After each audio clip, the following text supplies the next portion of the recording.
نتقدم الآن بكلمة وفاء للشعب الليبي والخزي والعار لكل من يحاصر الجماهير التي تندد وتندد بلا رجعة على التطرس والغطرس على الشعب الليبي. فليتقدم خالد صديق لأداء الكلمة. بسم الله الرحمن الرحيم.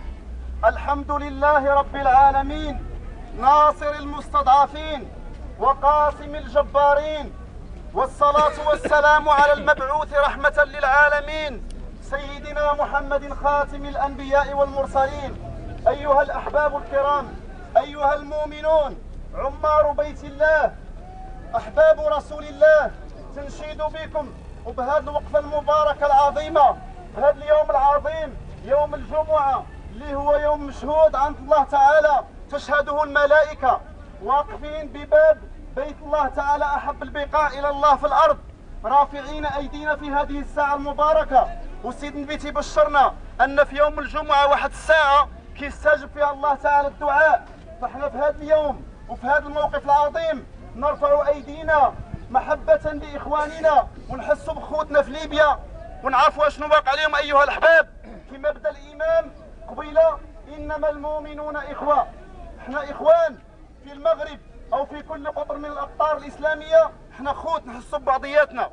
فسيد النبي صلى الله عليه وسلم جا مثل هذا الجسد ديال الأمة وقال لنا مثل المؤمنين في توادهم وتعاطفهم وتراحمهم مثل الجسد الواحد إذا اشتكى منه عضو تداعى له سائر الجسد بالسهر والحمى.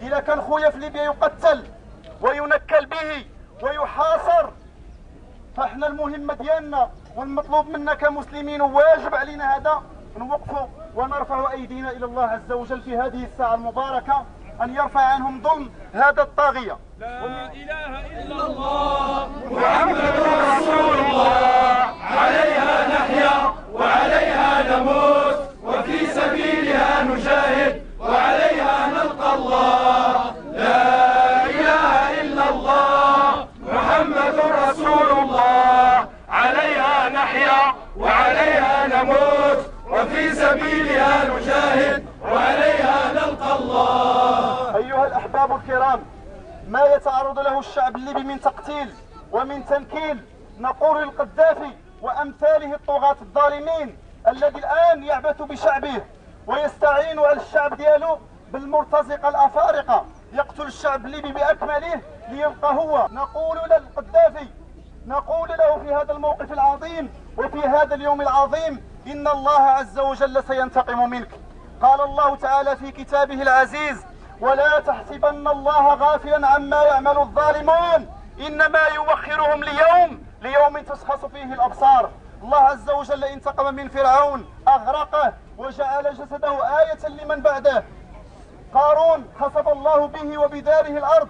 فنقول للقذافي: ارحل، ارفع ظلمك عن هذا الشعب الأبي. نسأل الله عز وجل في هذه الساعة المباركة وفي هذا الموقف العظيم لإخواننا بالنصر. اللهم انصر إخواننا في ليبيا وفي كل مكان وفي البحرين وفي اليمن. اللهم انصرهم نصرا مؤزرا. اللهم كن لهم وليا ونصيرا. اللهم إنا يا رب هم شعب أعزل، يا رب متوكلين عليك راجين رحمتك. اللهم انصرهم نصرا مؤزرا. اللهم كن لهم وليا ونصيرا ومعينا وظهيرا. اللهم أرنا في القذافي وأمثاله عجائب قدرتك. اللهم شتت شمله.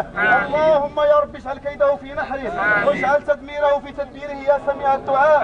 الجماهير الحاضرة المتوجهة إلى الله عز وجل بقلوبها رافعة أيديها، اللهم تقبل منهم هذا الجهد، اللهم تقبل منهم، اللهم اقضي حوائجهم ويسر أمورهم يا أرحم الراحمين يا رب العالمين. وصل اللهم وسلم وبارك على سيدنا محمد وعلى آله وصحابته أجمعين ببركة بسم الله الرحمن الرحيم. الحمد لله رب العالمين الرحمن الرحيم مالك يوم الدين، إياك نعبد وإياك نستعين، اهدنا الصراط المستقيم صراط الذين أنعمت عليهم غير المغضوب عليهم ولا الضالين، آمين. سبحان ربك رب العزة عما يصفون وسلام على المرسلين والحمد لله رب العالمين. ولنتفرق راشدين لأن هناك من ينعتنا بأننا نمارس العنف على الشعب، فلننصرف راشدين. جزاكم الله خيرا.